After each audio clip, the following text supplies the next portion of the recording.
3, 2, 1. Hello everyone, this is Maria Emily V. Luzong, but you can call me Meng as my nickname. And now this is my first time creating a video and upload it on YouTube or something in social media. But now I'm creating Graham balls para i-sell siya sa school namin for extra income, diba? And yes po, this is my first time na mag-voice over din po. Kasi ang dami kong napapanood na mga vlogs na naka-voice over lang siya. So, why not i-try ko din siya, diba? So, dyan po is gumagawa ko ng Graham balls. Sorry if hindi siya kita. So, ikakat ko siya mamaya kasi mahaba siya. Nasa 10 minutes ata or 11 or 16 or 20. Hindi ko alam. Kasi nakikita ko yung minutes habang nag-take ako ng video dyan. And sana magustuhan nyo kahit ganitong video lang kaya ko. And guys, ang na-videohan ko lang is yung na siya, yung parang hinahalo ko na siya ng condense and yung Graham na kasi hindi ko na-videohan yung first step. So, dito na lang tayo. This is the part na hinahalo ko na nga siya. Then, nagke-create na ako ng Graham balls, which is binibilog ko na sila. So, ayan. Ikakat ko siya sa kasi medyo matagal yan. So, hindi pala full yung video na yan. Siguro iiklian ko lang siya kasi first time ko pa lang din naman. After nyan kasi nilagay ko kagad sa ref. Tapos hindi ko na na-videohan kasi wala akong taga-video. And yung paggawa niyan, ako lang din talagang mag-isa.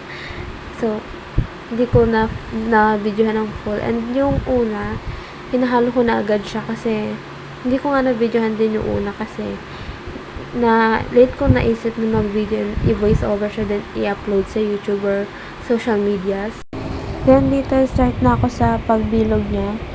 Mahaba rin talaga yung process niyan. So, kasi ilang beses ko siyang ginawa. Marami kasi yung ginawa. So, ikakat ko na lang din siya.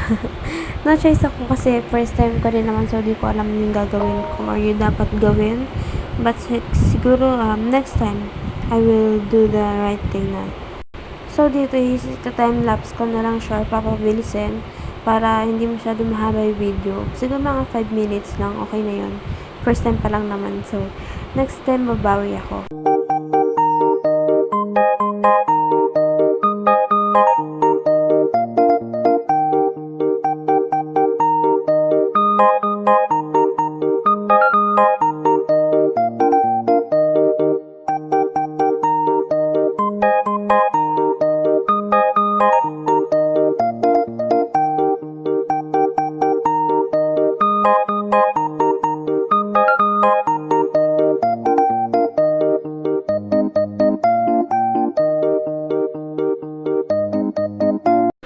So, yan dito is ilalagay ko na sa styro yung mga ginawa ko.